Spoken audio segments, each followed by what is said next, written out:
What?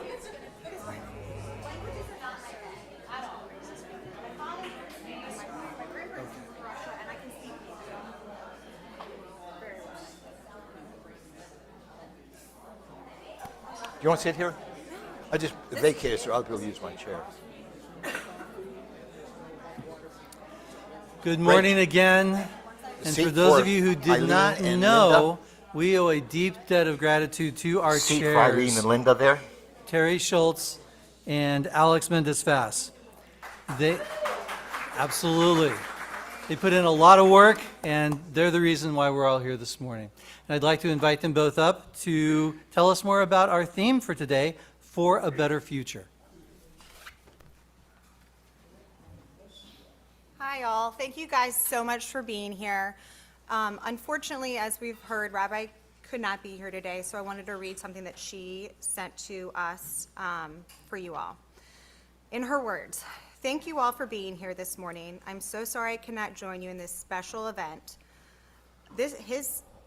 Honoring Alex Quiche. His story is the story of our people, one of miracles and survival. With Alex, we also honor all the Holocaust survivors and the memory of all Holocaust victims. Their strength inspires us and guides us as we live on with pride for a better future, which rolls into our theme for this year, which is For a Better Future. The year 2025 marks the 80th anniversary of the liberation of Auschwitz and Birkenau and the 30th anniversary of genocide in Bosnia, and more recently, the one-year anniversary, or the two-year anniversary? Two-year anniversary of October 7th. Go ahead. So community and food have always been the center of our most important and our most informal meetups. Sharing Holocaust-inspired recipes is a meaningful way to honor the memories of our loved ones who perished during the war. We nurture each other as we gratefully share in food and actively recall the past to not forget it, and that it may bring us hope for our collective future. We hope that the program we've created this morning will be inspiring in many valuable ways. Our shared time together is meant to elevate our shared community bonds. And in light of a better future, what way to honor our future than to focus on our youngest generations?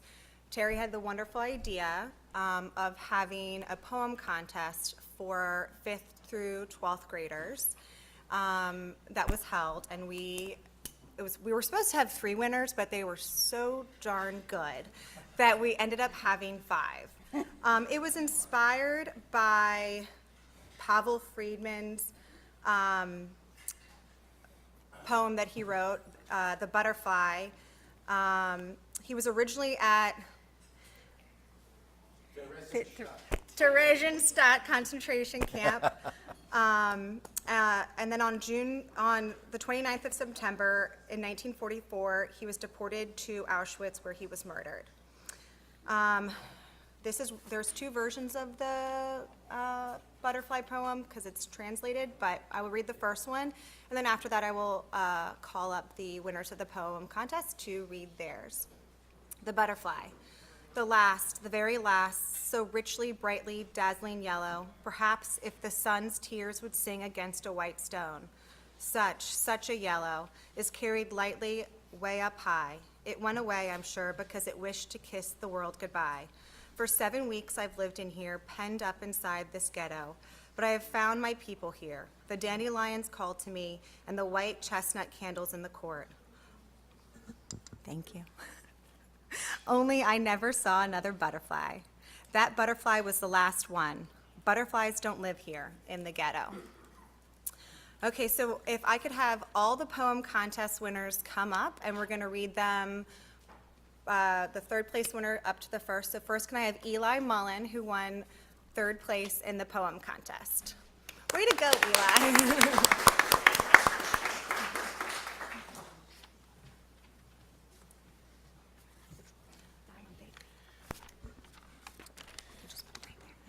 Hello guys, my name is Eli Mullen.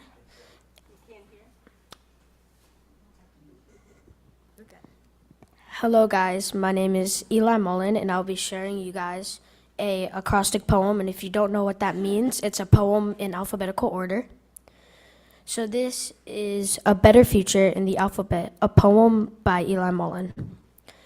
A is for acts of loving kindness and giving love. B is for Baruch Atah Adonai and thanking the Lord. C is for challah and feeding people. D is for dedicated actions when asked to do something. E is for Eliezer ben Yehuda and reflecting on the words that he made and inspiring other people. F is for flying to Israel and being thankful for what God has done. G is for Gimel and other Hebrew letters and sharing them with people. H is for Hanukkah and sharing about the Maccabees. I is for Israel and helping the need there. J is for joining congregations and helping them. K is for kindness and helping the world. L is for loving people and family.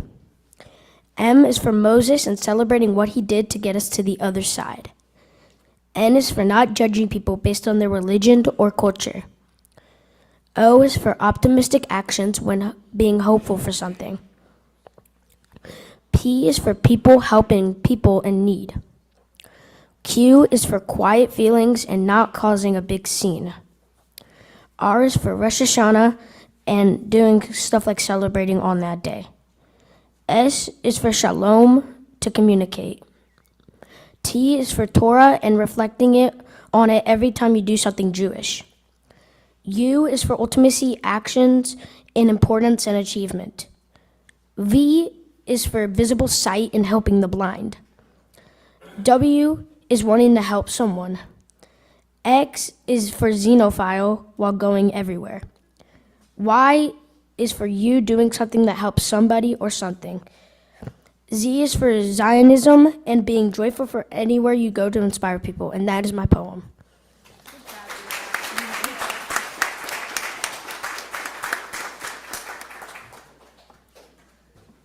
Eli, you're so cute, I could eat you.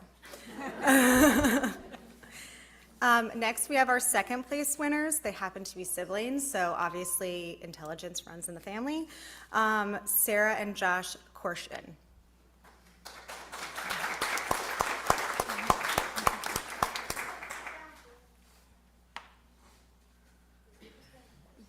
Josh, you can go first.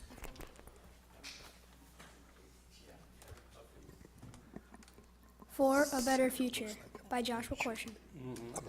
In order to move forward, we must first look to the past. Decade by decade, enemies are trying to wipe us out, and each time they make it feel like the last. Each time we advance, the hate keeps coming in new ways. Try as we might to create a future that lasts. Our enemies yet persist to attack. Auschwitz and Birkenau were slaughters and tremendous loss to our community. But in the wake of this tragedy, we seized opportunity. Israel was reborn, and we rejoiced for a moment, only to have to fight for its existence again for the next several decades. And even as we grew stronger and thought ourselves above our enemies, October 7th was a reminder that evil does not sleep, it just reincarnates. First in Egypt as slaves, then Ottomans, next Nazis, and today Hamas. It seems every decade there will be a struggle to face. One thing we can do is to prepare ourselves. Such a thing is not an easy task. We need allies, friends. Those who see our light will help us find courage to eradicate the darkness. A better future awaits if we stand together to forge a path of brightness.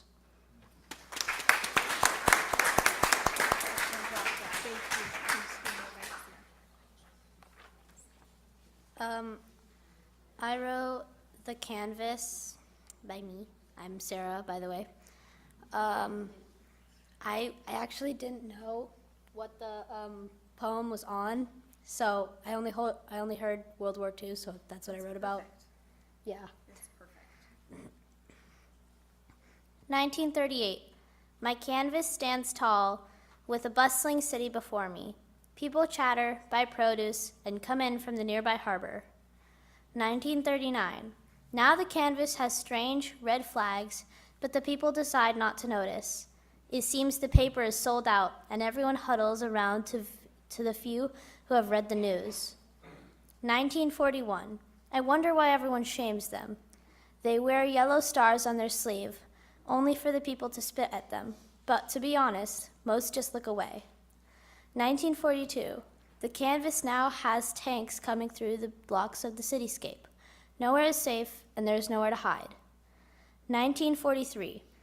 I can almost hear the screams from the canvas. I try to blotch out the tanks, but my hand slips and red paint sprays the corner. The people look away. 1944. The trains explode by fire in the night as the secret army creeps away. They too once wore yellow, but it seems the canvas has turned a blind eye. 1945. The canvas is calmer, and the red flags are finally taken down from their posts. The windows may now shine with light in the night, unafraid of what had once been their greatest tragedy. 1946. I found my canvas from long ago. It's covered in dust, and it seems the city I painted is now empty. The population has dropped drastically even after this awful bloodshed. A war is still a war. 2025. The Jewish population has yet to recover back to its numbers before World War II. I stand with the IDF, for we have been gifted the chance to fight back. Bring them home.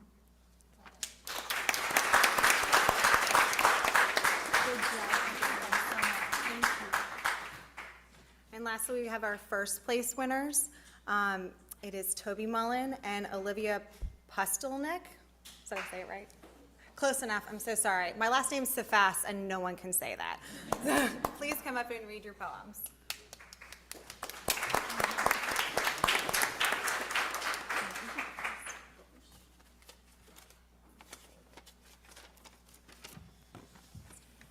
My poem is They Won't Forget, We Will Remember by me, Toby Bring the Mullen. mic up.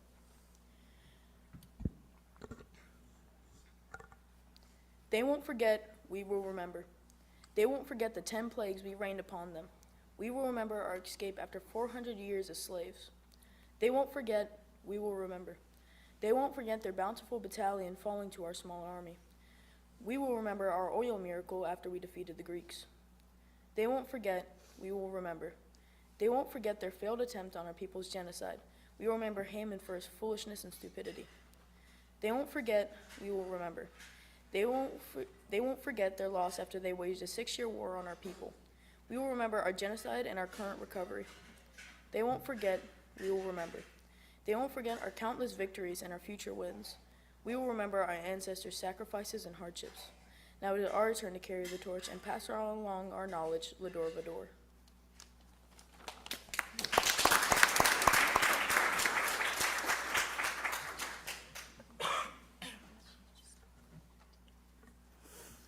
This poem is called Footprints in the Snow. It's about reflection and a hope for a better future.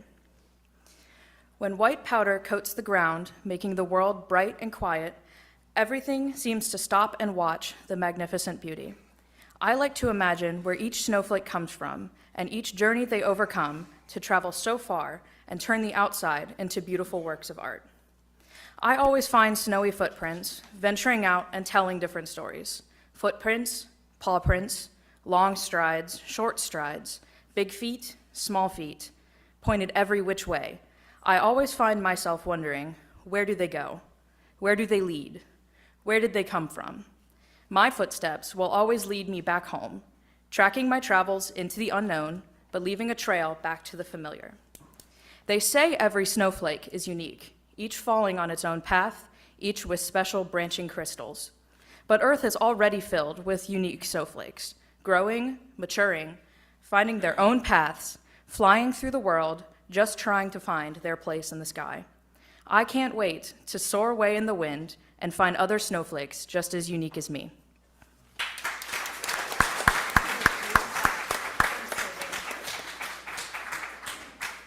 With young people like that, I know that we will continue to have a better future because they are our future. Okay, I will stop talking. Thank you, guys. Wow, that is encouraging.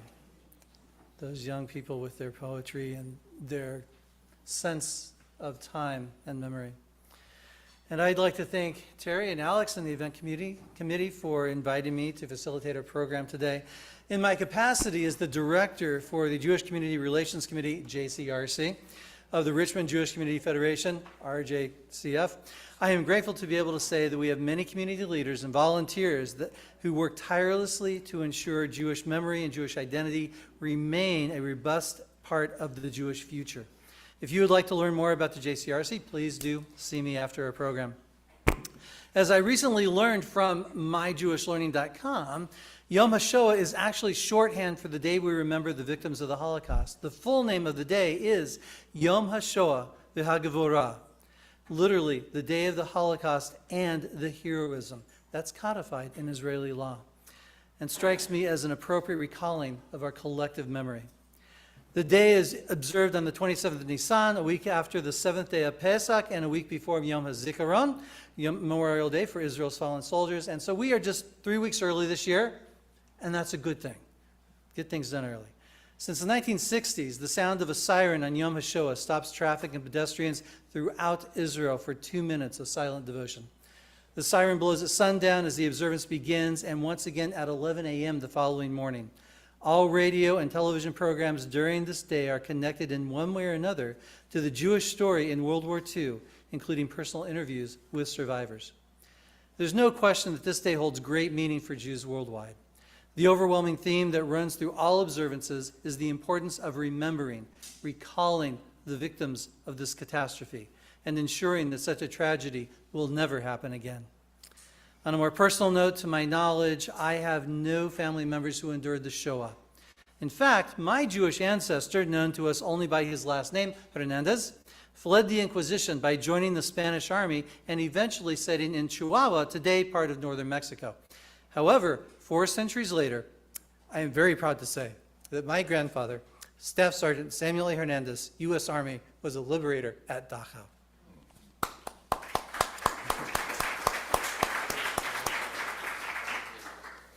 I'd like to read a prayer for Yom HaShoah, Holocaust Remembrance Day. Read initially by California Senator Harry Stern on April 28, 2022, written interestingly by Sister Michelle Gorman, who is the California Senate chaplain. I have slightly expanded the last sentence. On this Holocaust Remembrance Day, Yom HaShoah, we open our hearts, minds, and souls. Ribono Shel Olam, Master of the universe.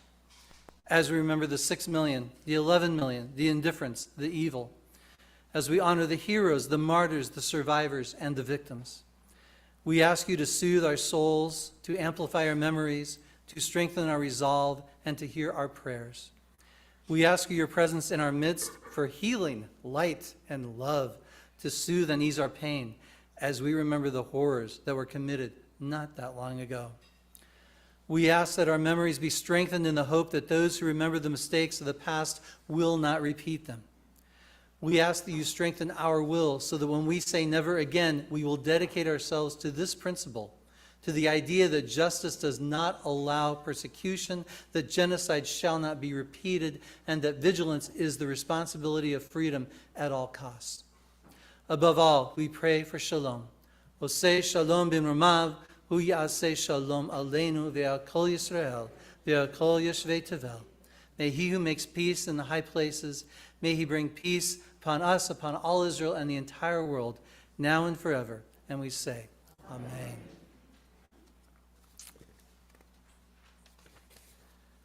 I would now like to invite Ben Kudner from Emek Shalom Holocaust Memorial Cemetery to read a selection for us. Ben. This is your bar mitzvah.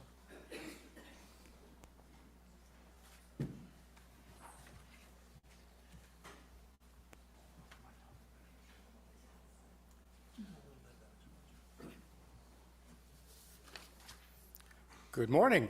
Good morning.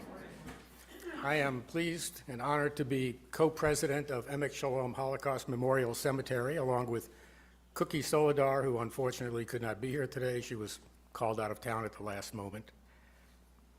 We took over about 10 years ago from our beloved Inga Horowitz, who was president for 20 plus years, and also unfortunately could not make it this morning. We are affectionately known as Richmond's best kept secret. We are actually the oldest Holocaust memorial in the United States. we just don't do a good job of promoting that. Emek Shalom Holocaust Memorial Cemetery was created in 1955, just 10 years after the end of the Holocaust, by the Jews who came here from Germany and other places and settled in Richmond and cobbled their shekels together to buy some land at Forest Lawn Cemetery in the East End and create a memorial with the names of relatives who did not survive. Fast forward about 20 years or so, and the monument was greatly expanded. It now has 459 names of people who have no place of their own to be buried, but have their names forever inscribed on the memorial. And every year, at the November date closest to Kristallnacht, we have an annual memorial program, our Kristallnacht ceremony, which draws quite a bit of attendance, and again, it needs to be probably better promoted, but we do get about 150 plus people that show up for our program in November. I have been invited to read a poem, and it's called "Who Am I to Speak of a Time?" Who am I to speak of a time of families crushed, of crimes of mankind, of children in hiding and living in fear, of mothers trying to hide all their tears, of fathers praying to an empty heaven, of people dying again and again? Who am I to know what it was like to be persecuted by day and trapped by the night, to be surrounded by a world turned upside down, to be starved and tortured and beaten to the ground, to witness a nation of hate marching past, to see all their dreams broken and shattered like glass? Who am I to mention their suffering and their pain, the ghettos, the camps, life and death, inhumane? I wasn't even born. I wasn't even there. It happened long ago. It could never happen here. Who am I to know what God had in mind when the virtues of man were buried alive, when good lost to evil and hope turned to despair, when hell upon earth seemed everywhere? Who am I to let their memories be forgotten, to say and do nothing as if it never happened, to forsake the loss of our Jewish family, to live in a world of complacency?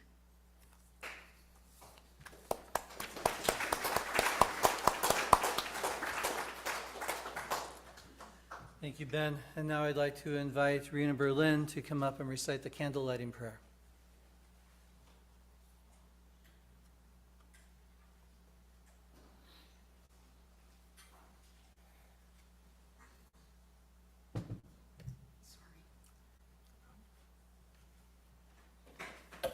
Thank you for inviting me to do this.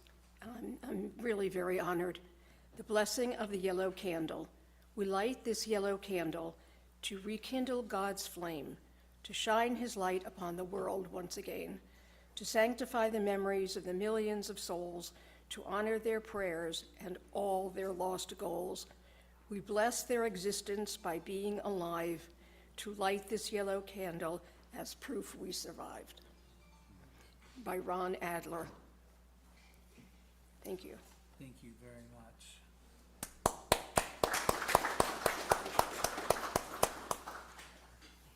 As we come to the candle lighting portion of our program, I will call the names of our individual survivors, survivor families, partisan families. Please come forward to light a candle. Please use the most direct route to the table. We are grateful to the University of Richmond Director of Religious Life, Rabbi Josh Jeffries, VCU Hillel Director Sherry Rodman, as well as VCU student Sarah Martin, who will serve today as survivor escorts. We need fire to start the candles. It's got a lighter. Excellent point.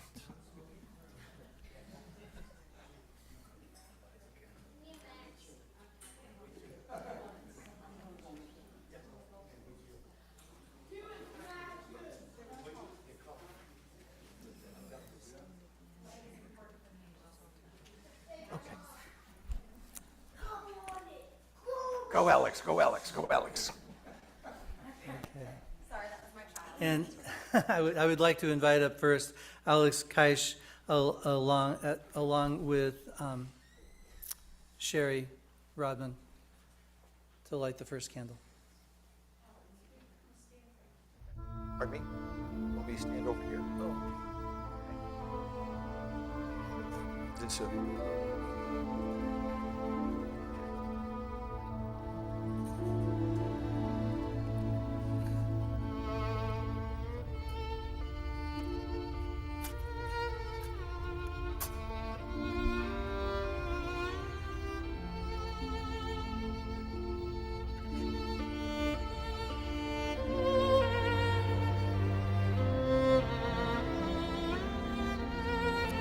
Next, I would like to invite Inga Horowitz along with Sarah Martin to light the second.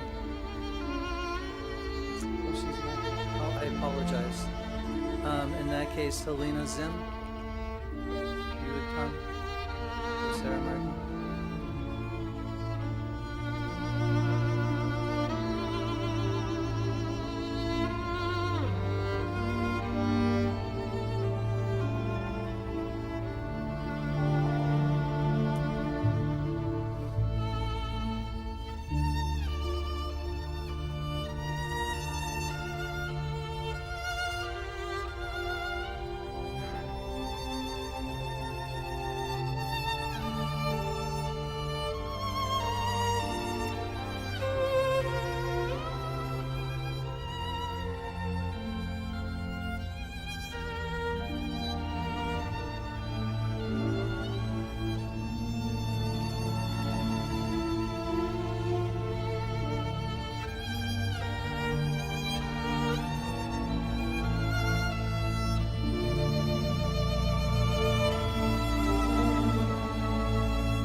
Next, I'd like to invite up Esther Ipsen-Minter along with Rabbi Jeffries.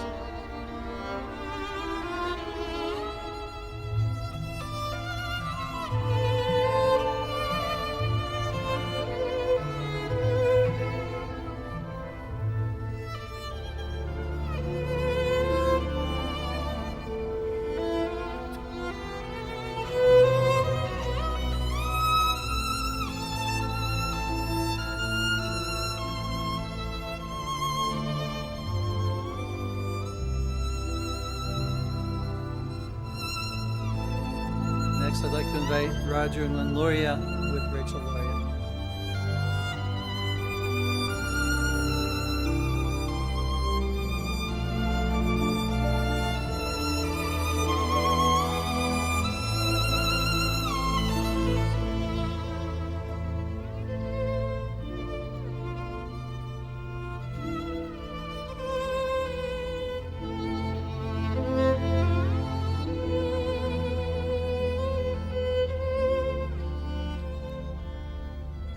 Finally, Brian Meyer and Charla with Sarah Martin.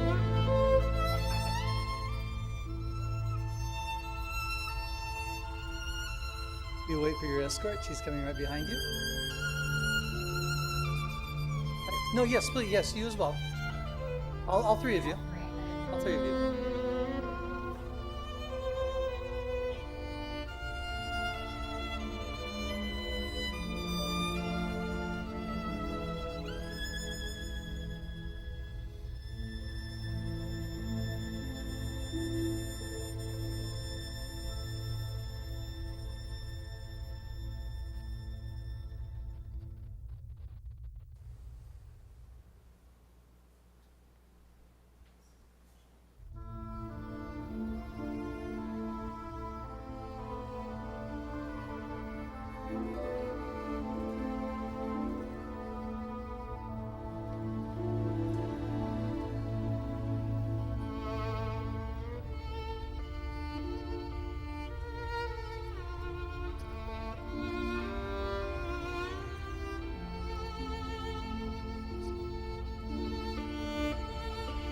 moment, we'd like to invite our poetry contest winners to come up and light the remaining 2 candles.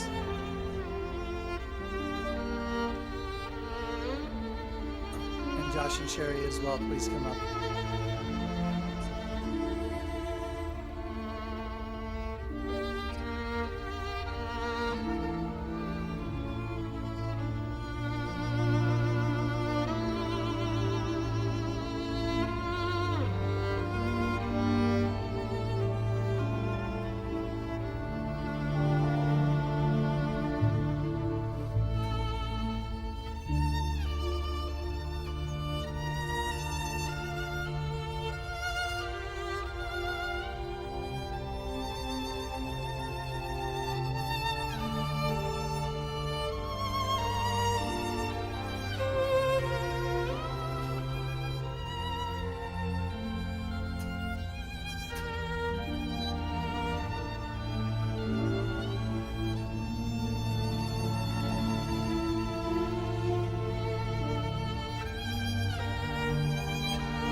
As I light this yellow candle, I vow never to forget the lives of the Jewish men, women, and children who are martyred and are symbolized by this flame.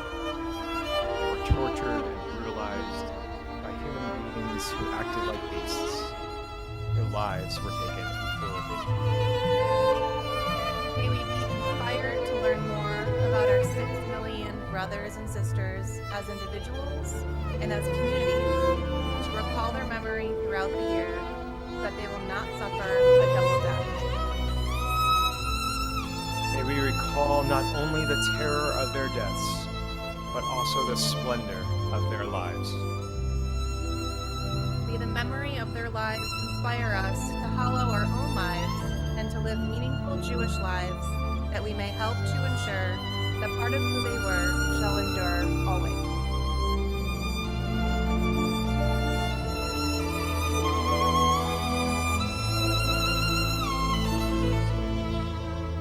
I would now like to welcome back to the Bima Cantor Arabic Berman to chant our traditional El Ma'ale Rachamim memorial prayer and then Mourner's Kaddish. Please stand if you are able.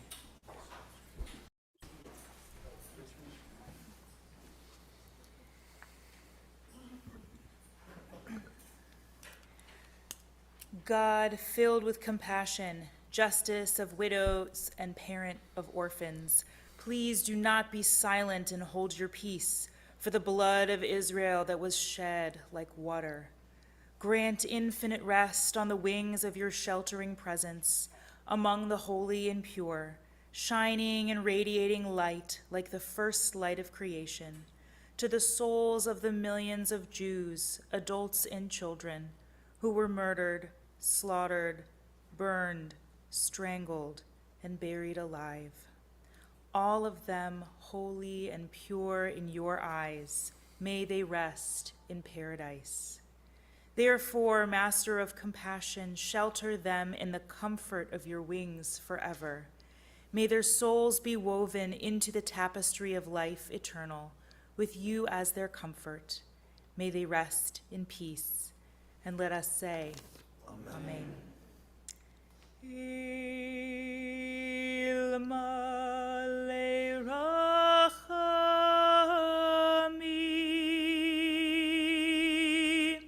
Dayan Almanot V'Avi Yetomim, Al Techeshev V'Titapak L'Dam Yisrael שנשפך כמים.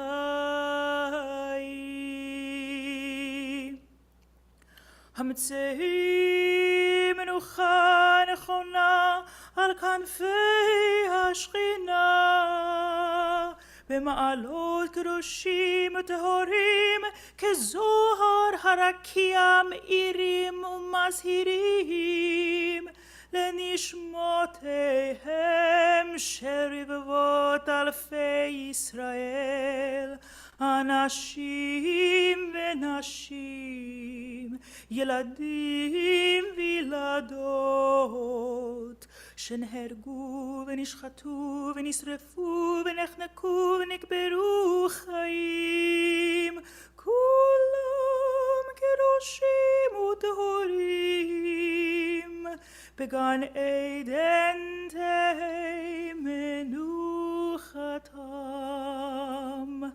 לכן בעל הרחמים יסתירם בסתר כנפיו לעולמים, ויצרור בצרור החיים את נשמתם. אדוני הוא נחלתם,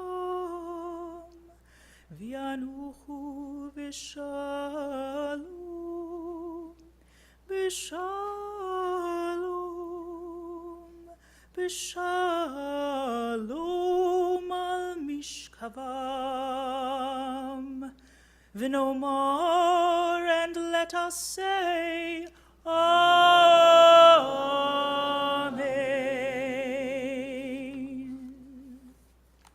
And we continue with the Mourner's Kaddish. Yitgadal v'yitkadash shemei Rabbah, be'alma divra chirutei v'yamlich malchutei, b'chayechon uv'yomechon uv'chayei dechol beit Yisrael, ba'agala uv'izman kariv v'imru amen. Yehei shemei Rabbah mavarach li'alam ulalmei almaya, yitbarach v'yishtabach v'yitpa'ar v'yitromam v'yitnaseh, v'yithadar v'yit'aleh v'yithalal shemei d'kudasha barichu, le'ela min kol birchata v'shirata, tushbechata v'nechemata, da'amiran bi'alma v'imru, amen. Yehei shalama rabba min shemaya, v'chayim aleinu v'al kol Yisrael, v'imru, amen. Oseh shalom b'romav, hu ya'aseh shalom aleinu v'al kol Yisrael, v'imru, amen. Please be seated. Sarah. Slight change of program. I'd like to invite up Alex to talk about the Virginia Holocaust Museum and this year's theme of For a Better Future Through Education.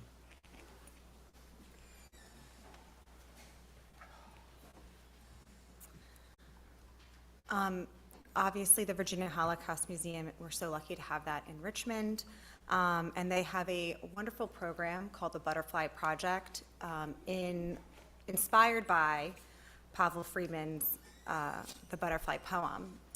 If you have a moment today, over here with our yellow candles, the students of Congregation Ortiz, Helen and Sam Kornblau's religious school, painted ceramic butterflies.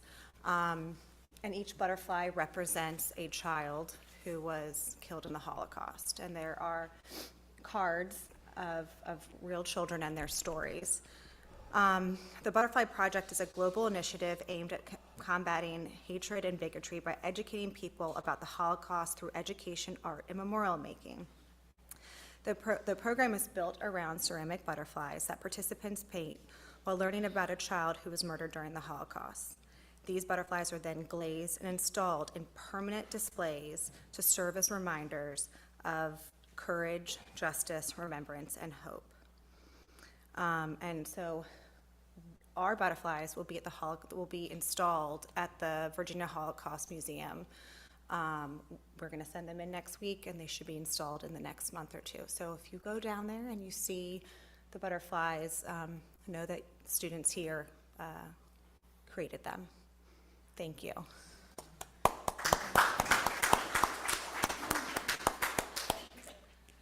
Now we come to our core presentation. Holocaust refugee Captain Alex Keisch, son of Jewish partisans, was born in the waning days of World War II in Plaszow, the concentration camp in Krakow, Poland. Growing up in Connecticut nurtured Alex's love for the sea and led him to the United States Merchant Marine Academy at Kings Point, New York, one of our 5 service academies. He traveled the world over on nearly a score of different deep-sea vessels as a cadet and licensed deck officer, rising through the ranks to eventually command 10 different ships for 3 different companies. Captain Kaish, the proverbially wandering Jew, settled in Richmond in the fall of 1984 with his beautiful wife, Diane, and their then 10-month-old daughter, Heather. He gave up his seagoing career and transitioned from owning a high-volume portrait studio and church directory photography business to a final expense life insurance salesman. He is past member of the Board of Trustees at the Virginia Holocaust Museum, serving on their executive council, as well as leading tours as a volunteer docent for 13 years. Captain Kaish is the groundskeeper of the National and State Historical Site at McShalom Holocaust Memorial Cemetery in Richmond. He serves as the vice president of the Board of Trustees. He is also a chairperson, hosting and organizing the annual Kristallnacht Remembrance Service at McShalom, the oldest Holocaust memorial site in North America, as we were told. Currently engaging in writing his memoirs, Holocaust refugee, Captain Alex Kaish is an engaging speaker who uses warmth, humor, and hard facts. We'll be the judge of that. As he filters through his personal perspective of the Holocaust and helps and teaching us about how education helps to mitigate Jew hatred. Captain Kaish, the floor is yours. Thank you, Sam.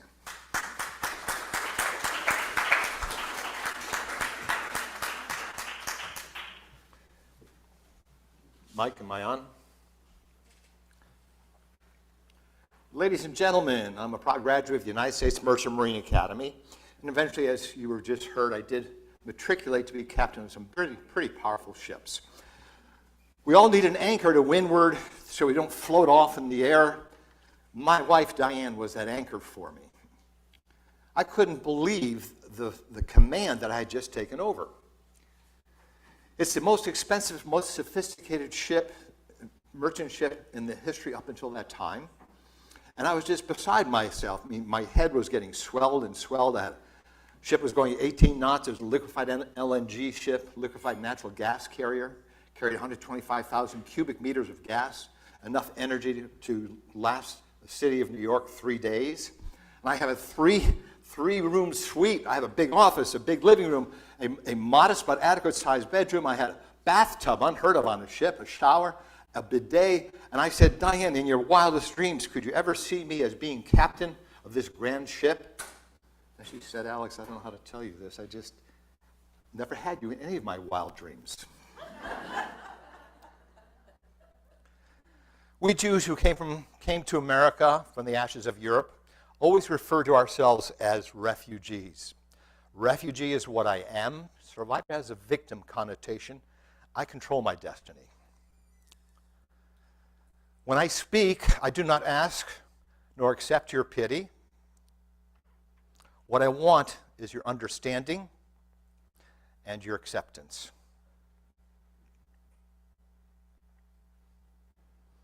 Am Israel Hai, the people of Israel live. Now, why do I stand up for Israel?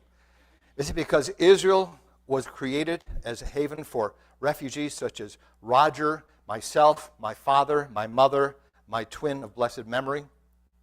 No. It's because if Israel existed in 1930, there would never have been a Holocaust. This is a special magazine cover for me from 1961 for a couple of reasons. It allows me to speak of one of our sages. It's about the Golden Rule. He was brought before a Roman centurion and said, if you cannot recite all of what your religion entails while standing on one leg, I'm going to kill you. And he said, that's real easy. Just treat others around you the way you want to be treated. The rest is merely dialogue. Another reason why I like this picture, this post cover so much, this is my wife, Diane, up to the upper right, just behind the Orthodox Jew. She was 14 years old then, very beautiful young woman. Is the Golden Rule, I'm going to talk a lot about words that really have meaning. Is the Golden Rule a lesson of acceptance or tolerance? Is there a difference? We're going to talk a bit about tolerance and acceptance throughout my talk. We're going to talk about Judea versus the West Bank and Samaria. We're going to talk about anti-Semitism, which I kind of removed from my lexicon because our cousins and brothers and sisters, many Arabs, are also Semites. So it's Jew hatred we're really talking about. At the Virginia Holocaust Museum, tolerance through education is their motto. But I ask you, is tolerance enough? A basic, very simple judge is, do you want your mother to tolerate you, or would you rather your mother accept you? A lot more about that even later. And this is today's logo of the Virginia Holocaust Museum, a very dear place to me that J. Ibsen afforded me to feel centered and at home. Genocide is a word that's just tossed around so liberally that I just can't take it anymore. A genocide is a crime committed with the intent to destroy a national, ethnic, racial, or religious group. Full stop. Jew hatred, that's obvious. Discrimination, prejudice, or hostility towards Jews. Holocaust is another word that's been bandied about a bit. Holocaust is a work of Greek origin, which implies consumption by fire, which of course is how many of our people were left in ashes. The Holocaust, the most seminal advance of the 20th century, the largest murder of a people in the history of the world. Now, if we were silent for 1 minute for just the 6 million, and there's some thought there might have been as many as 13 million that were slaughtered, our silence would last 11 and a half years. I'm a very passionate person. I cry easy, I laugh loud, but sometimes I cannot take it. And sometimes memories sneak out of my eyes and roll down my cheeks. Sam mentioned what Israel has done for Yom HaShoah. This is really what they do. This is a highway. Everything stops for 2 minutes. Can anyone tell me, oh, Ben gave you a hint. Where's the oldest Holocaust site in North America? Yes, exactly. It's right here. Not just America, North America. And Shalom, we did not misspell shalom. This is a different shalom, meaning that will be made clear shortly. And if you haven't been there, shame on you, shame on you, shame on you. To forget them is the same as having to kill them all over again. It's only 15 miles, less than 15 miles from where we're standing right now. And Shalom is Hebrew for Valley of Peace or Peaceful Valley. And this is a true picture of a peaceful valley in Israel. And as I said, it's the Valley of Peace. Ephraim Rubinstein, a very renowned local painter, painted our memorial site when there were only these 3 memorial stones. Do you see something glaring in there that maybe you think you should have left out? No. Don't leave out the chimneys. Those are the chimneys from the cemetery that would cremate the remains of the people that were dead. The connection to our holy site, our memorial site, is very profound and very meaningful. You can find this if you look hard at the JCC. It's the end of a long corridor. What a beautiful flower.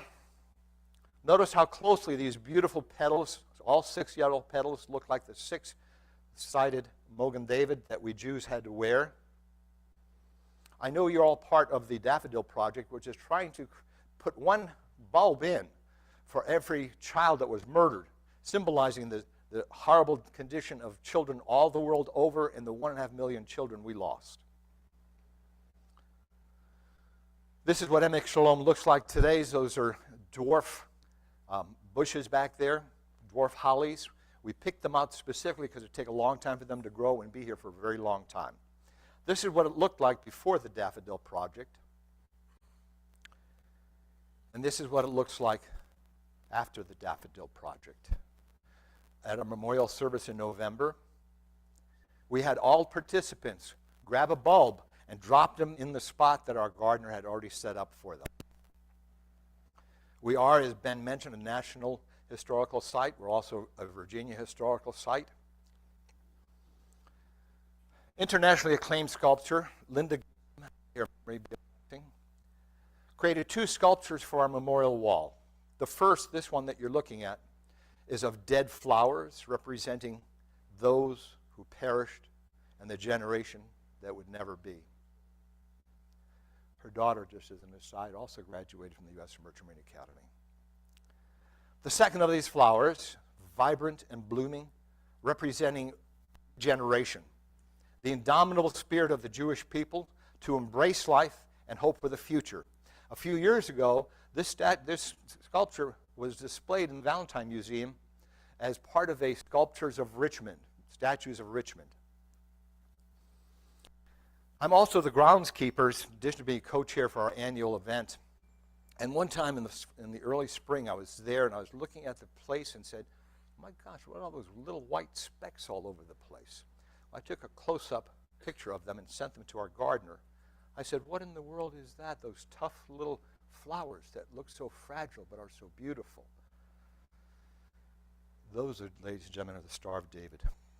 Gentiles might call them the Star of Jerusalem, but I prefer the Star of David, which is their primary name.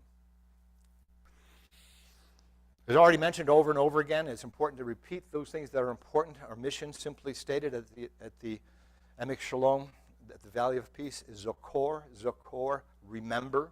Keep the memory of the Shoah alive with a memorial service on the Sunday nearest to the anniversary of Kristallnacht. Also, to teach the lesson of the Holocaust. You may recognize some of the people in this picture. We remember the victims of the Holocaust with a memorial service each November on the Sunday nearest the anniversary of Kristallnacht. Now, why did we choose Kristallnacht? What is the significance of Kristallnacht? Let's take a look.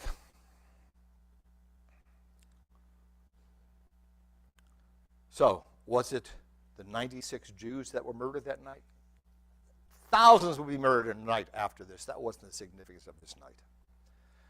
Was it the 26,000 Jews dragged off to concentration camps? Hundreds of thousands and millions would be dragged off later, so that isn't the significance of this night, as important as that is. Was it the hundreds of our Torahs desecrated or destroyed? And those of you who don't know, our Torah is a living entity, just like the Quran copied that. It's treated as a living body. Was it the dozens of our synagogues burned, desecrated, and destroyed? Was it the thousands of books that were burned? Was it the millions of dollars of Jewish stores that were smashed? That's how they got the name that night, Kristallnacht. Now, we have a tough time as human beings putting our arms around a large concept. So let me tell you how total the destruction was that night. Back then, Belgium was the #1 plate glass producing country in the world. If they were to replace that glass just broken that one night, they would have to stop all their production and work one full year. That's how complete the destruction was. But that wasn't the significance of that night. You see, when Hitler was first selected to power, January 30th, 1933, he became the Pied Piper of Germans. Never mind Hamlin. Just one law after another, week after week, month after month, and the Germans hesitatingly followed it, just as the lemmings followed the Pied Piper of Hamlin. The significance of this night was this. Hitler needed a critical mass of Germans behind him before he could fulfill all of the plans that he had for them. He used the excuse of a young Jewish boy, Herschel Grinspan, who killed a low-level Nazi official in the German embassy in France. He used that as an excuse. The Jews have fired the first shot. That was November 7th, 1938. By November 9th, the diplomat died, and the riots began. And what happened was, now the German people, in lockstep with Hitler and the Nazis, approached the same cliff that the lemmings jumped off of, and the whole world jumped off this cliff in unison into the depths of horror and hell and destruction, the likes of which we very much hope that the world never sees. Pray that they couldn't extricate themselves from that. They were pell-mell to destruction. The ability for Jews to live and live a life became more limited and more limited and more limited. You were not allowed to make a living in any licensed capacity. Butcher, baker, candlestick maker, magistrate, attorney, street sweeper, everything was licensed. As a Jew, you weren't allowed to walk on the sidewalks. You had to walk through the excrement in the gutters where the animals walked.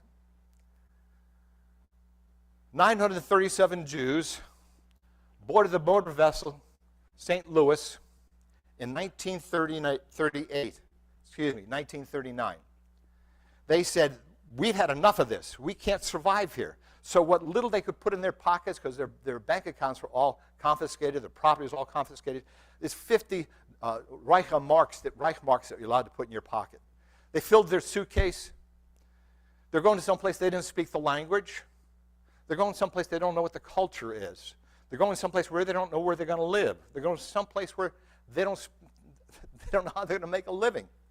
It was better than what was happening, and yet it was exciting and fearful at the same time. By the time the St. Louis got to Havana, Cuba, the Cuban Foreign Service had already been working in cahoots with the German Foreign Services, and all their expensive visas that they were able to purchase beforehand were null and void.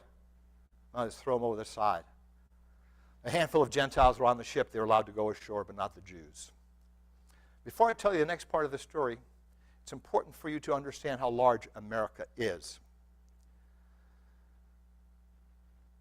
The Jews there knew that there was only 90 miles from Miami to Havana. And we know what the Statue of Liberty says in the harbor of New York City: give us your homeless, give you your oppressed, give you your huddled masses. And who represent this class of people more than these 937 destitute Jews? So they sent a delegation to see the captain of the ship, Gustav Schroeder, and he allowed them to contact a relief agency in America, who then sent some rabbis to see FDR. We don't know if they ever actually got to see FDR, but the ship sailed slowly and very hesitatingly towards the Miami Beach sea buoy. When the ship got there, they were told to anchor, not move. A decision had to be made. So the size of this country, let's take a look at how big our country really is. If for some reason we were able to and somehow grab the whole world's population, 9 billion of them, carry them very painstakingly across the ocean and plant them into a large state in America.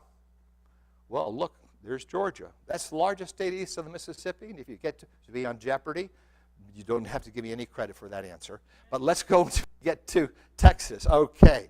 We're going to put everyone down in Texas. Very gently. Don't lend your mama on her head. You have a ridiculous picture now, but I want you to know that you'll always remember that the whole world's population could fit in the state of Texas with a population density just a little bit higher than the city of San Francisco. Not very doable, but you see the size of our country more clearly now. So, do you think there was room for 937 people? Of course. There was not room for 937 Jews. While the ship lay in anchor, there was a legislation in the committee that would have allowed 20,000 children, babies, kindle, to come to America. It never got out of committee. Nobody could vote for it. So asked for her opinion of the bill, Laura Delana Haughtonley, and she, by the way, is a first cousin of FDR, also the wife of the Commissioner of Immigration in America, she said that 20,000 charming children would all too soon grow up into 20,000 ugly adults. Jew hatred at its finest. But not really, because Henry Ford did even better than that. He had a weekly periodical that came out that damned all Jews to hell. Every problem on the planet was because of Jews. The peril of baseball, too much Jew. Everything was a problem with too much Jew, too much Jew. As a matter of fact, the Jews brought the mongrel African music to America to despoil our youth. We call that jazz. As a matter of fact, to counter jazz, what this crazy man did was he started a square dancing club all over the country. He financed them, and as a grade schooler, I used to square dance. That's what we used to do. That was left over from what Henry Ford had initiated. He's proof that the opposite side of a coin of genius is also insane. And yes, the Germans used lots of his propaganda for their propaganda.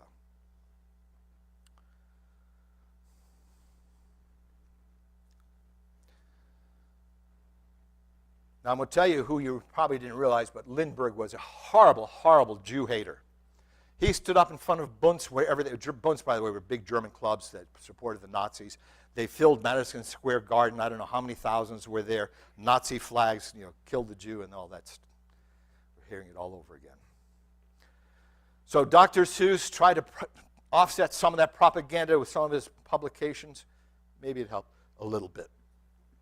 As a matter of fact, here's Lindbergh getting a medal from Hermann Göring, the second in command of Nazi Germany. FDR talked to his Treasury Secretary, Henry Morgenthau, who, by the way, was a Jew. He said, if I should die tomorrow, I want you to know that I'm absolutely convinced Lindbergh is a Nazi. That wasn't enough. Here we have the crazed Father Charles Coughlin, who vehemently screamed in his radio audience how horrible the Jews were. What was it, 30 to 45 million? That's a lot of people, especially when you stop to think that it's about 25 to 30% of the whole U.S. population then. At a famous speech in the Bronx, he gave a Nazi salute and yelled out, when we get through with the Jews here in America, they're going to think that the treatment they got in Germany was nothing.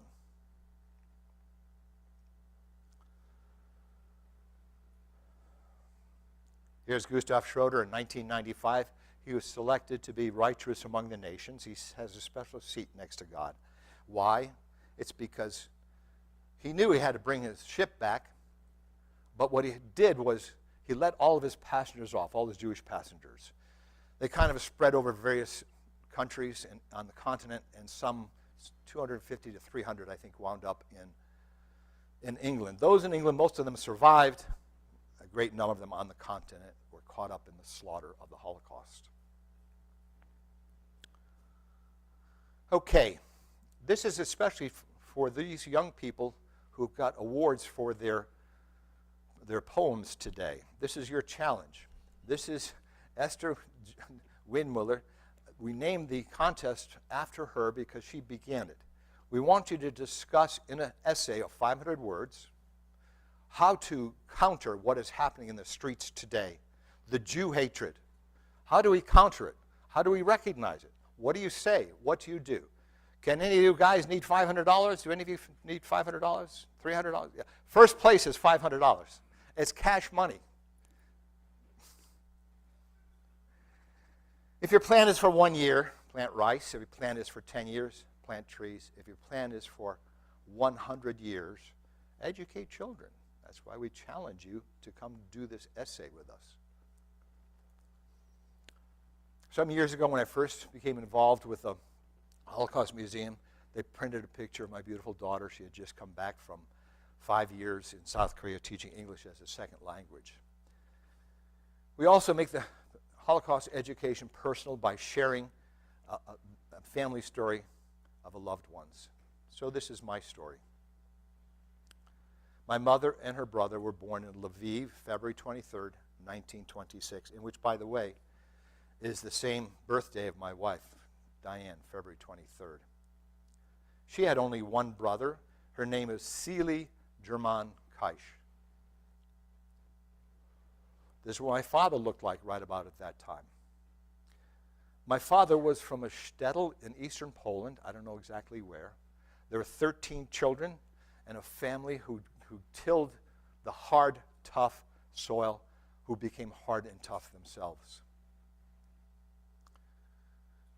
Many of the Jews at that time said, yes, it's horrible, it's a pogrom, it's a storm, all storms will end. All we need to do is just keep walking, just look left, don't look right, just keep going forward, and the storm will pass. And some Jews, like those on the St. Louis, said, yeah, storm will pass, but will we still be alive? And 20 to 30,000 Jews, along with my mother and father, fled to the great Pushas, the ancient forests of Eastern Europe, where they hid from and fought the Germans. Has anyone here seen the movie Defiance? It's really a good movie. If you've seen the movie Defiance, I encourage you to get the book that the movie was patterned after. It's called Bielski Brothers. We could get it at the Holocaust Museum at one time.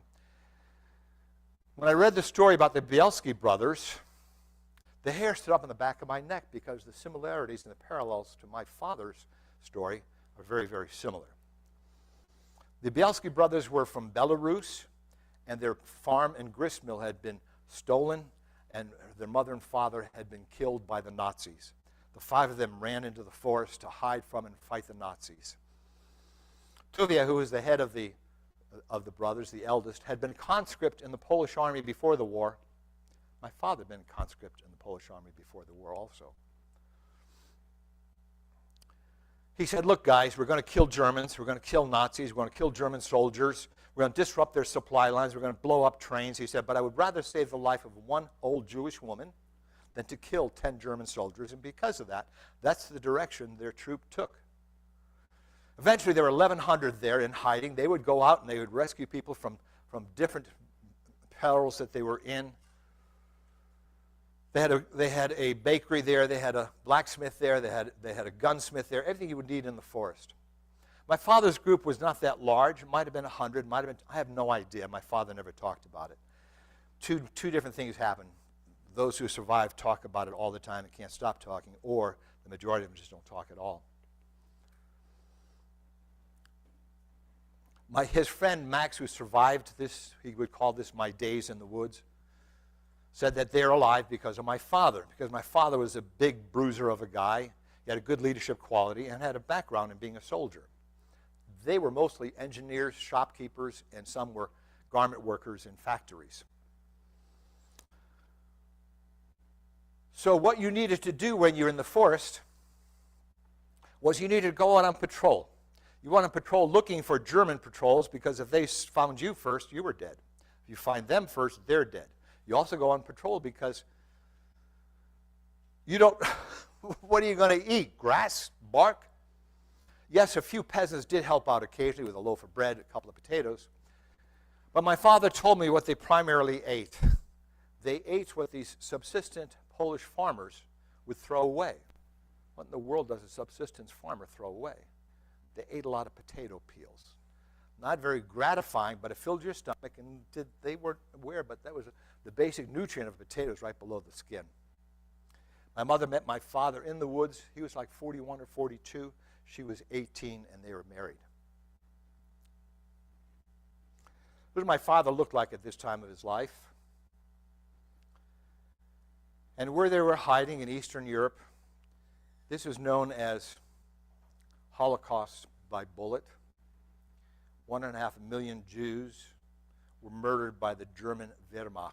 And by the way, this nonsense about I had to follow orders was just that. If you were in a German battalion or company and they were going out on what they would call a Jew hunt, you could say, I don't want to do that. Go peel potatoes. No one was ever punished. No one was ever punished for saying, I can't do that.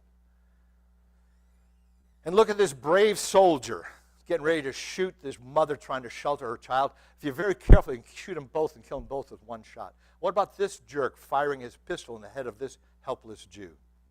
What are they all standing around for? They're not doing anything. This is a sideshow. It's circus.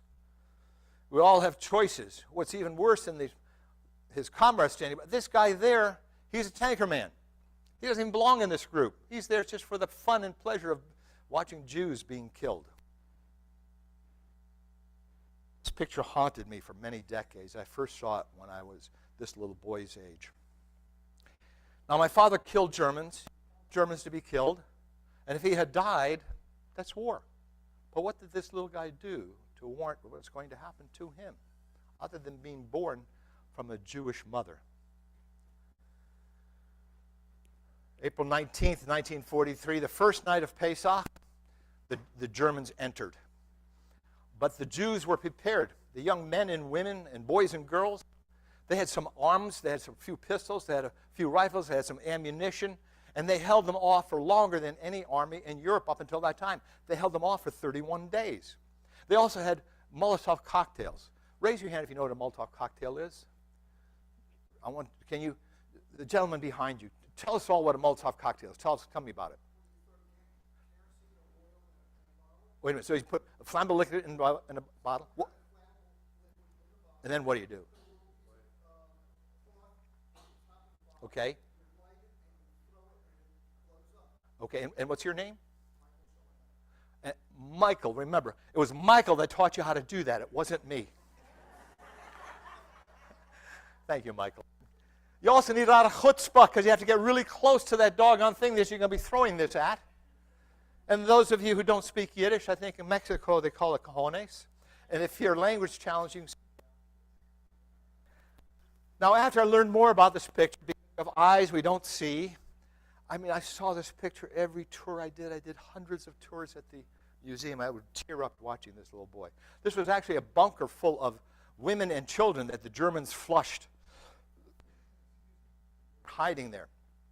Look at these proud German soldiers. There's one guy even there with his dress uniform on and shiny helmet. You don't wear a shiny helmet in a battle. You get your head shot off. They were posing for the camera. We have eyes and we don't see, but there is a sign here that gives you hope, gives you confidence. It's a sign of the determination of the Jewish people. Look at this little girl. Look at that little girl. She's doing everything she's got. Take that, you SOBs. Hiding behind the skirts of her mother. The indomitable Jewish spirit. I took Rabbi Stephen Weil with Rabbi David Asher into a quick tour of the museum. And we passed this particular picture. I said, oh, God, I just feel so bad for this little guy. He said, don't. I said, why? Stephen Weil, he was the directing manager of the Orthodox Union. He said, don't. I said, why? He said, I know him. He said he became a dentist in New York City, Dr. Nasenbaum, and I taught his daughter. That's how I know that he made it. Thank you. Thank you. So when the Army first overran these camps, they just didn't believe what they had seen. Eisenhower brought his top generals in, Patton included, to witness what horrible things had happened during this time. They were witness to history. Eisenhower, Bradley, Eddy, Patton, and others. My father was the original Doubting Thomas. It's probably how he stayed alive. He's convinced, I'm sure, that Humpty Dumpty was pushed. Humpty Dumpty didn't just fall. And so what he did, he very cautiously would move about doing things in a very determined manner. The Germans left the area of Krakow where my brother and I were born. They left in January, but my mother, up until then, for 2 trimesters of her pregnancy, carried twins in utero while she's hiding from and fighting these SOBs. By April of 1945, they found themselves in Krakow, Poland. The place was overrun with refugees. Where to go, what to do. My father said we were born in a concentration camp, and then I realized the concentration camp was the one nearby. This is the concentration camp in Plaszow, Krakow, Poland. This is where Schindler drew his 1,100 Jews from. The camp set up was primarily to hide what they had been doing. They would go into the forests and go into the fields and dig up the bodies and burn them. Your life expectancy here was about 4 weeks. They would work you to death. They had 1 crematoria on board for the people that they worked to death. They would put in the crematoria. Because the purpose of the camp was to hide what they were doing. When the Nazis left in January, they knocked everything down as best they could, as quickly as they could. And so this is what it looks like today.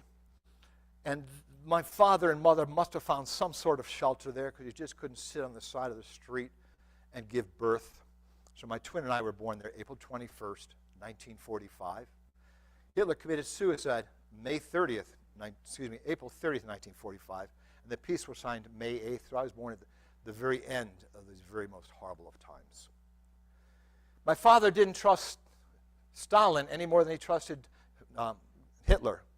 They both were murderous thugs, and as soon as my mother could mobilate, which was about 6 weeks past her birth, birthing us, he ran for the border. He and my mother dragged behind. He carried us like 2 little footballs, running. The only time I found things out about my father's life is I asked directly. My father had this much of his calf missing. I said, what was that all about? He said, that's when I got shot running through the border with you 2 guys, heading for Germany. He was a tough guy. He just kept going. And so here we are, my twin brother, my mother, and me in a West German displaced persons camp run by the Red Cross. There are 2 of them. This is a favorite picture of my mother. My mother's just as beautiful as any of you young girls here today, or young women, and as beautiful as a Hollywood movie star. My father commanded attention when he walked into a room. He was a very commanding presence. He was a big guy, very muscular guy, very stern looking, and he had sky blue eyes. I mean, the piercing sky blue eyes. Another reason why I like this, it's easy to see who the better looking twin is. You can see that, can't you? Yes, that's the better looking twin right there.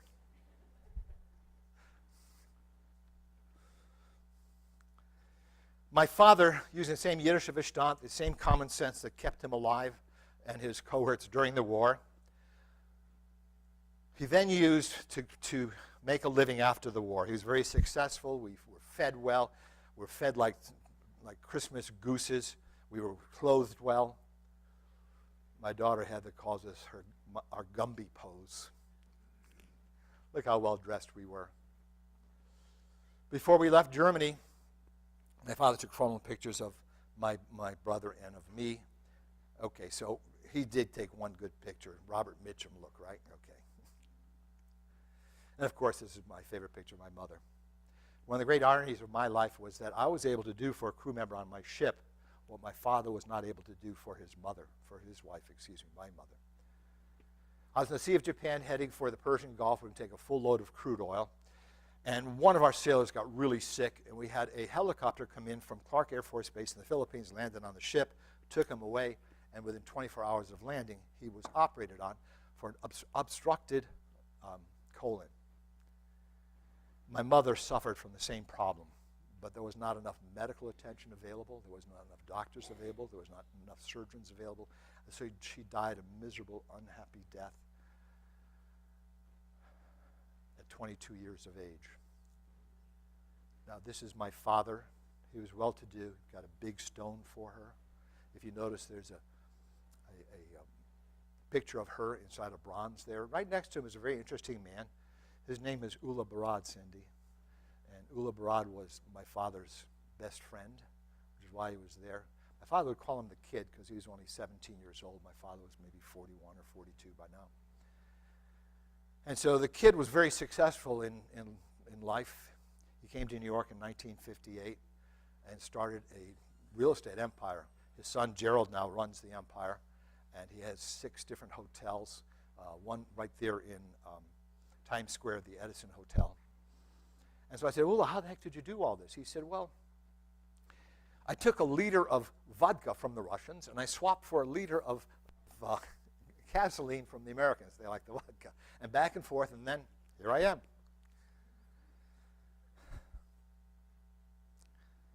When my mother died, my father worried about us because he was gone a lot. He was looking for family. He spent much of his wealth that he accumulated looking for family that he never found. So he got this wonderful Alsatian dog named Hassa. Now, Hassa was extremely well trained. He was kind and gentle and would lick you to death if you were a friend. If you moved to any of us aggressively, he'd tear your arm out. One day, my father came home to find that Hassa had been murdered, had been poisoned. So he got constant threats of his life. So he hid us in Switzerland to make sure we were out of harm's way. We were in a convent in Switzerland. This kind of gives you an idea of the geographics of our journey, the Wandering Jew. So here is where my mother was born. My father was someplace here. This is Krakow, my twin and I were born. And of course, Switzerland, and then West Germany, where we sought shelter.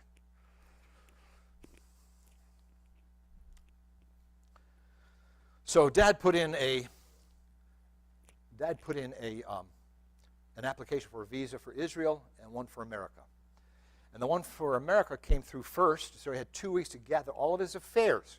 Before we left, we said goodbye to our mother, my mother, his wife. You can see the bronze in the picture inside there, just before we left. He couldn't consolidate all of his affairs. He had affairs all over the world, all over Europe. He spoke 5 languages fluently.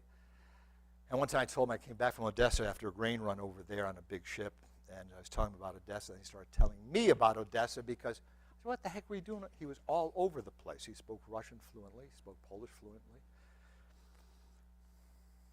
This is my first boat ride. We went on the MSTS General Sturgis, Marine Sea Transport Service, branch of the Navy. And when we arrived in New York Harbor, we were the darlings of the photographers because any Jew arriving was like a phoenix rising from the ashes, and we were twins, so we were favorite. When we arrived, all the photographers took pictures of us. Now, thank you so much. You couldn't get out of, you couldn't leave for America unless you had a sponsor. So this guy named Dworkin in Hartford, Connecticut, owned about 4 or 5 different automobile stores, dealerships, signed for David Keish. Yes, he'll work for me. Yes, he signed a lot of them. It was just a ruse to get us in. We had no idea who he was, never met him to this day. All I did mention his name one time in a tour at the Holocaust Museum, and one of the people shouted, "I know him, he's a good guy." I said, "Yeah, you worked for him, I know." So we left for Hartford, Connecticut, because that's where the dealership was, and Dad found boarding in a place called the Browns. The Brown family offered the room to us and a shower. We went to the Vine Street shul. Women were on top. It was an Orthodox shul. Dad did a few prayers. And then he left the Browns with some money, and he headed for Europe to see if he could consolidate his affairs. By the time he got there, everything was in shambles. It was like the Wild West. And he was gone for a very long time. In the meantime, the money ran out at the Browns. And so we were sent to the Freedmans by the Jewish Social Services, which today is the Jewish Family Services. We were sent to the Freedmans, which was a foster home. They weren't unkind. They just weren't loving. It was just a business to them. 6 or 7 kids from our age on up to middle teens. And then the most marvelous thing in the world happened.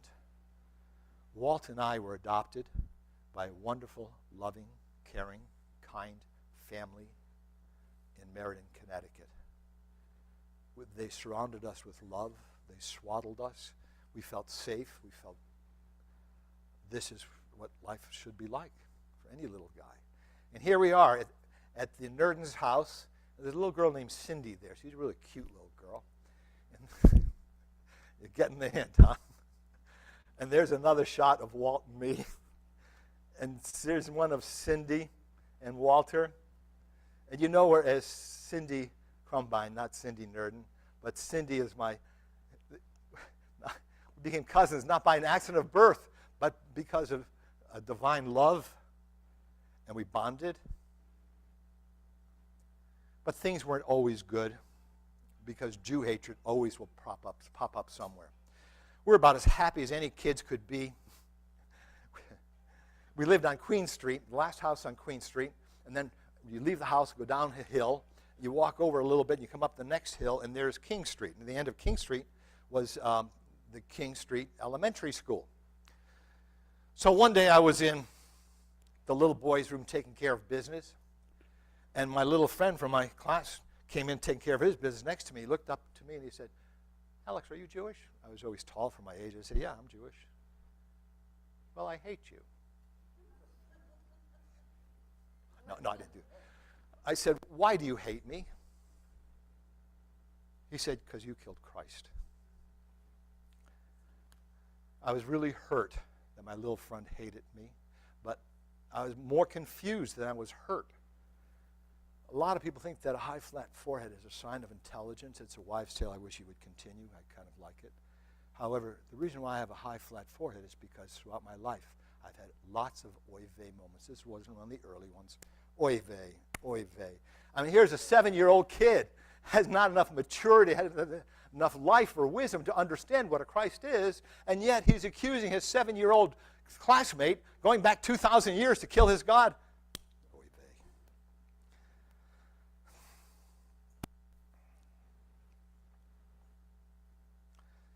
It's just, I can't tell you how happy a time we had. Here's my dad from that adopted.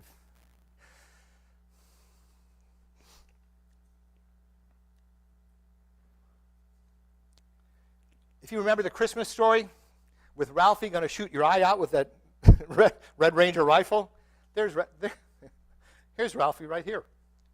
I mean, if you haven't seen it, you know that looks just like Ralphie. Except Walt has brown eyes. Ralphie has deep blue eyes. He would take us hunting, not hunting animals. We'd go with a .22 rifle and do target shooting. We'd hike. fish, just a wonderful life.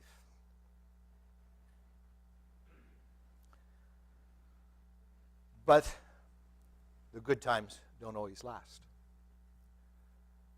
My father came back looking for us. He spoke no English. He met the Wicked Witch of the North, who spoke Yiddish and English. I won't say much about that other than to give you an idea of her personality. There were 3 sisters in her family. And when the middle sister died, the other 2 sisters decided, how awful. She didn't leave us anything. That was their whole comment about her sister's death. And we were truly intrusions in their life. 23 months and 2 weeks, we were yanked from this loving, caring home. 2 weeks more, and we'd have been permanently adopted. We'd been cast into concrete. That didn't happen. But life goes on. You can't choose what happens. You can just work your best way around it. So Walt and I want to give back to the country that adopted us. And here's Walt, just returned from a 13-month Vietnam deployment. He's visiting me at Kings Point. Now, why did he go for 13 months? Those of you my age, or even younger, know that every deployment was for 12 months, and then you did a turnaround. Well, he had an SOB of a commanding officer who just rode him really, really hard because Walter had the audacity to be born a Jew. And he was so mean that he would not sign his rotation papers out. Walt had to wait until his commanding officer had been replaced by someone else, and he signed his rotation papers. Now, I ask you, where else in America could something like this happen? Where else but America? Look at this. I'm Cadet Alex Keish on the grandest ship that the United States had ever built, the SS United States. I'm an immigrant, a refugee, a Holocaust survivor, and here I am 15 years later leaving New York Harbor in the same place that I started my American journey. Eventually, as time went on, I would command many more ships. As a matter of fact, this is the ship I was talking about, the El Paso Consolidated, 125,000 cubic meter liquefied natural gas carrier. As splendid as this ship was, the ship that was nearest to my heart for always was this ship, the SS United States. I served on the advisory board to their commission to trying to save that ship for many years. By show of hands, I want to know who here has more than 3 cousins. Please let me see. I want to see you. Wonderful. Keep your hands up. Keep your hands up. Okay, if you have more than 5 cousins, keep your hands up. Wow. Holy. If you have more than 10 cousins, please keep your hands up still. Bravo, bravo. I applaud you.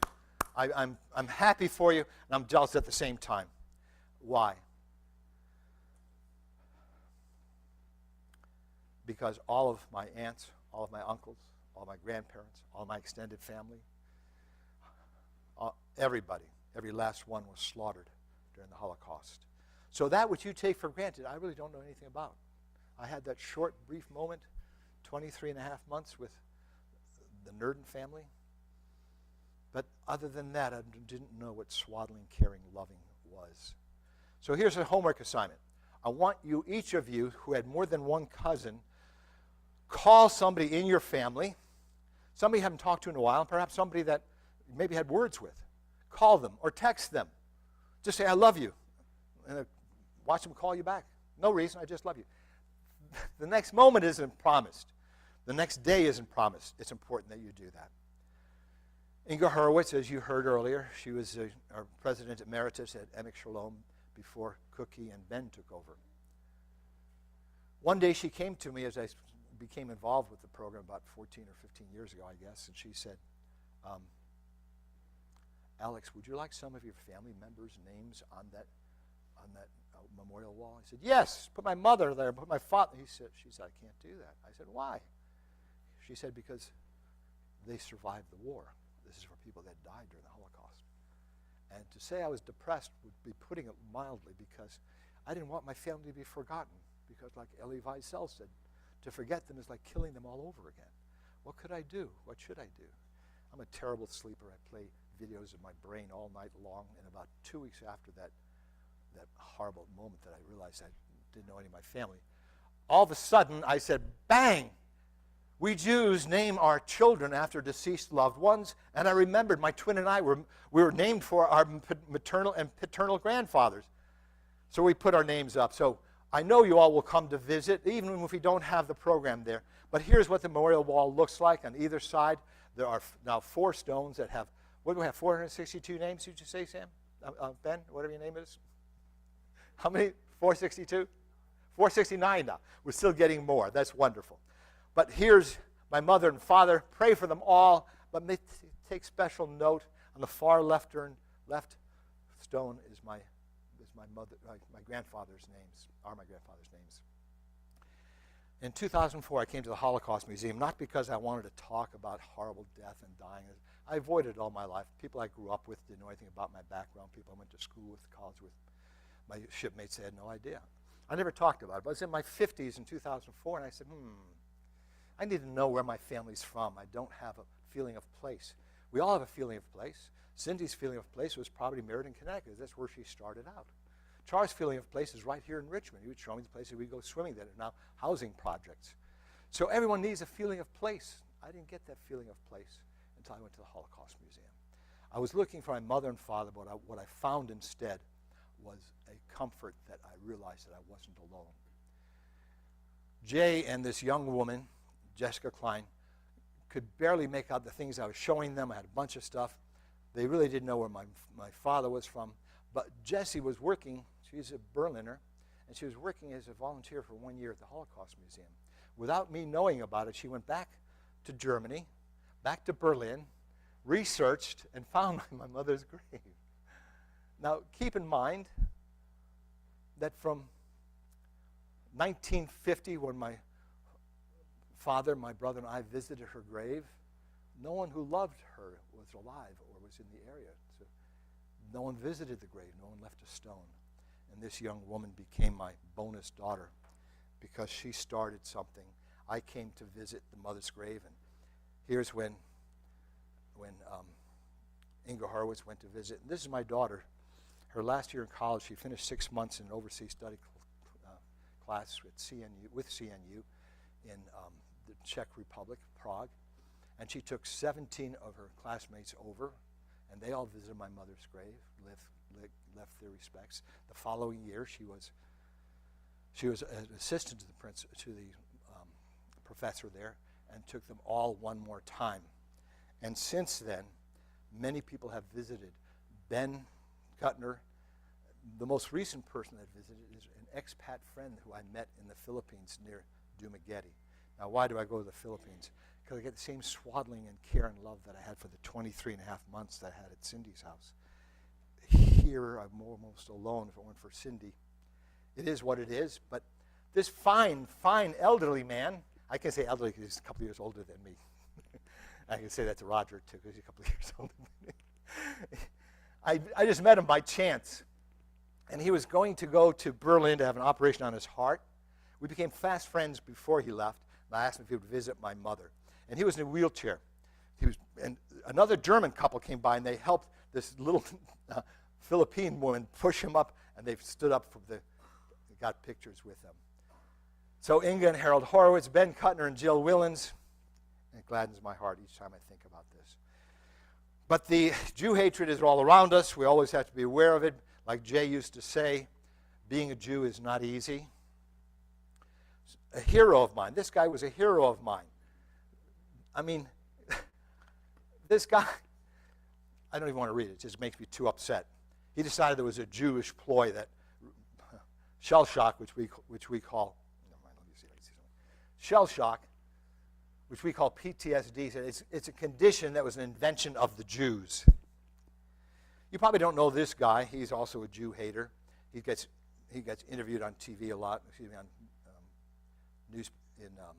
radio shows a lot. He's written a lot of material. The Holocaust is mostly fabricated. Now, where do we get some of these prejudices and these hates from? I'm going to tell you it's from our parents and our peers. You don't know him, but you probably know this other guy. I mean, that's the best-looking mugshot I've ever seen.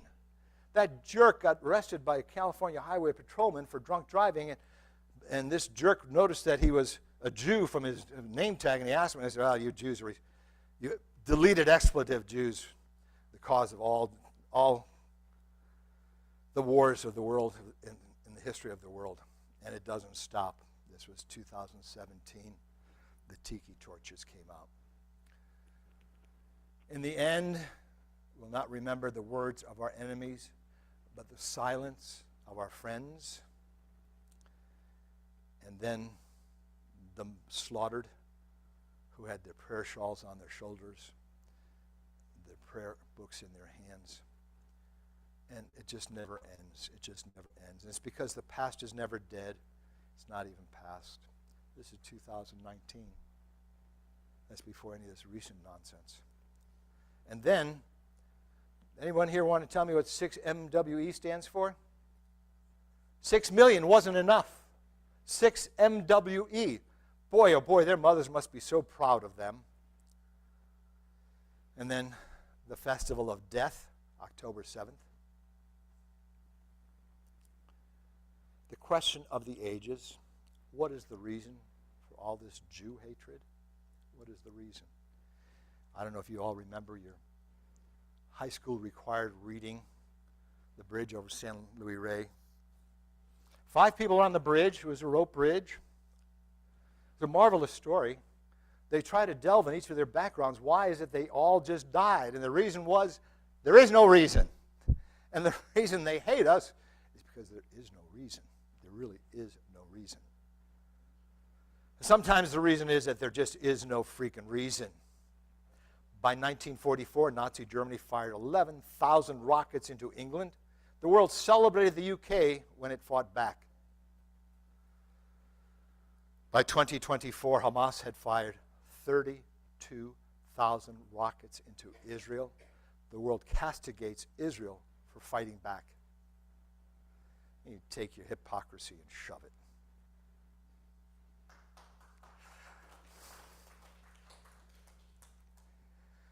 Here's a stand-up guy. His name is Ramin Azam. He was the Arab League's first Secretary General. The Arab League is one of the armies that hit Israel. Shortly after the pan-Arab invasion of the newly proclaimed state of Israel, the establishment of a Jewish state would lead to a war of extermination, a momentous massacre, which will be spoken of like the Mongolian massacre and the Crusades. Really a stand-up guy. So here we are. The war included 8 Arab armies. The people that fled, 700,000 Arabs that lived in what then was Israel, fled because they knew they would be carried on the backs of the victorious Arab armies. How could they not? You okay? You okay? Am I too much? Oh, I'm down. Okay. Can you hear me now? Anyway, we did have 50,000 that we kicked out of the country because they were in cahoots with the Arab League that were fighting the IDF at that time. Now, words do have meaning. It's words that our oppressors have used to turn themselves into victims. A Syrian Arabic Christian intellectual, Constantine Zarayak, he coined the concept of Nakba. Now, what he meant by Nakba has been distorted. Nakba actually refers to the war of extermination, a momentous massacre, if you remember our friend Azam Pasha. That never happened. This failure, this Nakba, was the failure of the Arab nations in annihilating the Jews. Thank God. Here's another stand-up guy, Hassan Nasrallah, recent leader of Hezbollah. So what do you think about Aliyah? I hope they all return. That would save us from having to hunt them down all over the world. Goodbye. How about this guy, another stand-up guy, Ismail Haniyeh, preamble to Hamas charter. Israel will continue to exist until Islam obliterates it, just as it obliterated others before it. Goodbye, schmuck. And this one, Yahya Sinwar. This is also in the charter. Article 7, the Jews will hide behind the rocks and trees, and the rocks and trees will cry out, "O Muslim, there's a Jew hiding behind me. Come and kill him." Goodbye, schmuck. I was always taught to speak good of the dead. Good, they're dead. When someone says they want to kill you, believe them. I do. I do. This is not the way to conduct a genocide. In 1948 and 1967, remember, words have meaning. The area was controlled west of the Jordan River by Jordan. This is as far as they got during the War of Independence with Israel. And look what they had then. Life expectancy from 48 to 67 was 48 years. No universities. 4 villages with running water. Now the despicable Jews who are conducting a genocide there, and since 1967 to now, and it is not the West Bank of anything. Please get that straight. It's Judea and Samaria, our ancient home. Judea and Samaria. Judea. I wonder the word Jew came from. Arabian Peninsula. I wonder where the word Arab came from. Interesting. Okay. And look at the difference. So what do we do? What do I do?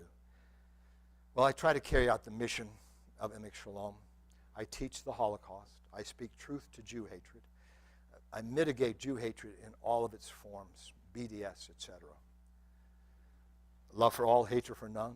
Establish and maintain cross-cultural bonds. I toured at the Virginia Holocaust Museum for 13 years. I try to teach children of all backgrounds and ages. I spoke at the Kings Point, the Merchant Marine Academy.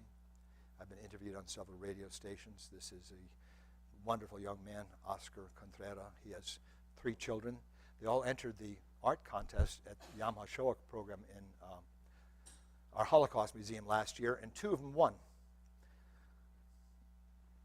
I lecture at the Holocaust Museum. This is a few days after about 2,000 Muslims had walked through the park there chanting in Arabic, "Kill the Jews, kill the Jews." They thought no one would understand what they're saying because they're saying in Arabic. I teach our future leaders. I go to many places when I'm asked. This is the last lecture I gave was at Fort Greg Adams. Speak up. Because if you don't speak up, stand up for something, you'll lie down for anything.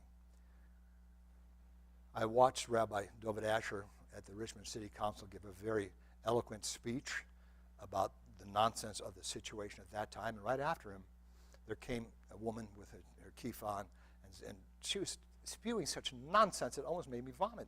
So I called Rabbi Asher up. I said, "Can you believe what he said?" "She's just embarrassing herself." That's what I recommend you do. People that don't want to talk reason, they want to talk emotion, just tell them they're embarrassing themselves. So what can you do? I mean, you're just one person. You're one tiny individual. Well, if you think you're too small to make a difference, try sleeping with a mosquito. All is not lost. Look at this little tiny country of Albania. Did you know that Albania had more Jews after the Second World War than before? Why? Because they have a code that they adhere to called BESA. This mandates them when someone comes to our home for help, you give them shelter, you give them food, you give them protection. Now, why do I bring this up? Because my lecture is based on the concept of acceptance and tolerance. This is acceptance. Europe tolerated their Jews. That's why so many died. Denmark and Bulgaria are 2 good examples. Denmark lost 60 Jews during the Holocaust. Bulgaria had 50,000 Jews before the Holocaust and 50,000 Jews after the Holocaust. Why? Because they accepted their Jews as neighbors and friends and family. The rest of Europe tolerated their Jews. I'm almost at the end now. Bear with me. You all know who Vince Lombardi is. Gentlemen, he said, a great motivator. He said, "Gentlemen, we're going to relentlessly chase perfection, knowing full well we'll not catch it because nothing is perfect. But we are going to relentlessly chase it because in the process we will catch excellence." Now, I'm going to change 2 words in there, see how it applies to the lecture today. I will relentlessly chase acceptance. That's perfection, acceptance. Knowing full well we'll not catch it because nothing is perfect. But then we're going to relentlessly chase it because in the process we will catch tolerance. So truly, Tolerance is the road to acceptance. And this is where my heart is today with my Philippine extended family and with my home in Cindy's home. And I've celebrated many a holiday there. And here we are recently, not too long ago.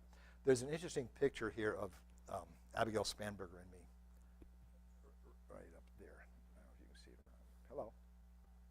Anyway, see it up there with the masks on? So Abigail Spanberger and I, we have a history that goes back to before she started running. And I'm working at the Jewish Food Festival as a volunteer right at the end of the pandemic.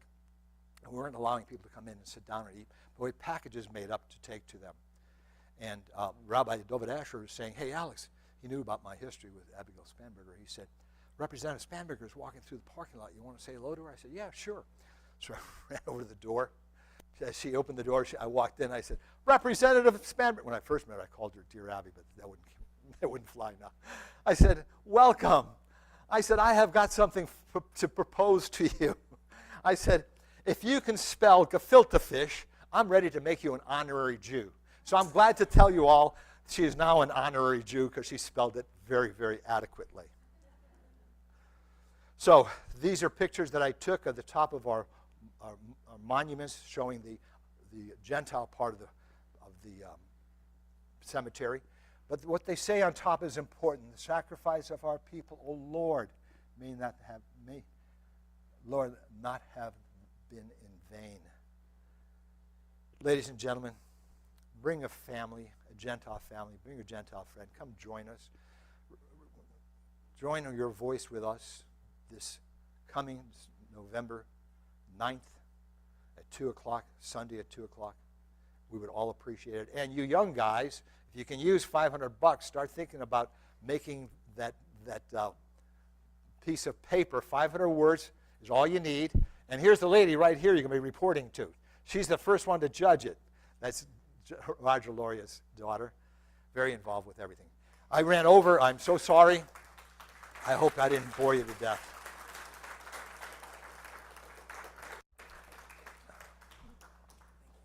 You're welcome. Let me get out of your way. Thank you very much, Captain. I'm former Navy, so I can call you Captain. You have on your table a handout, Do Not Despair by Rabbi Jules Harlow. If you will please join me in a responsive reading. Gewalt Jews, do not despair. In the Holocaust, the partisans sang.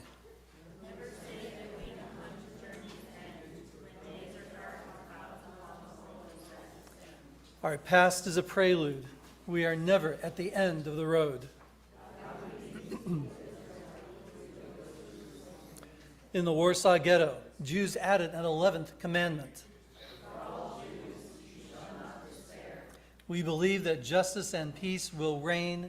God's splendor will then be seen in all humanity.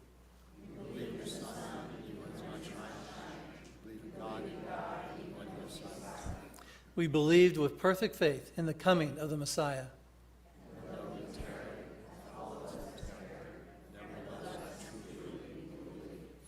Though we walk in a valley overshadowed by death, we shall fear no harm, for you are with us. Those who dwell in darkness will be bathed in light. The glory of humanity will be revealed. There will be peace within our walls, serenity within our homes.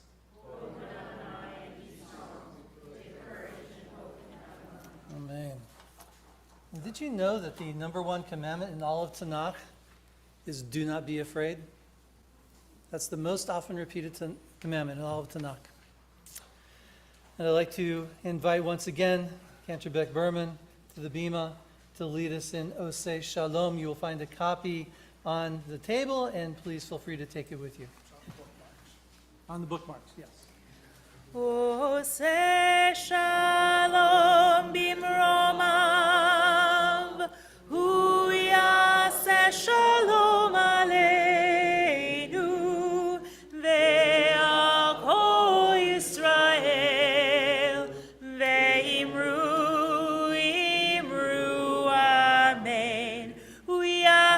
yaseh shalom, hu yaseh shalom, shalom aleinu ve'al kol Yisrael, hu yaseh shalom, hu yaseh shalom, shalom aleinu ve'al kol Yisrael.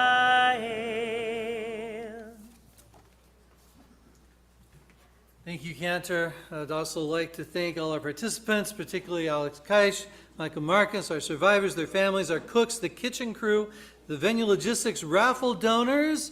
Oh, yes, we have a raffle to conclude. So it's my pleasure to ask Alex to come up here. And the first raffle we're going to draw from is for baking or cooking with Amy Beth Lehman at your house at your favorite time and place. Okay. And the winning number is 361041. 361041.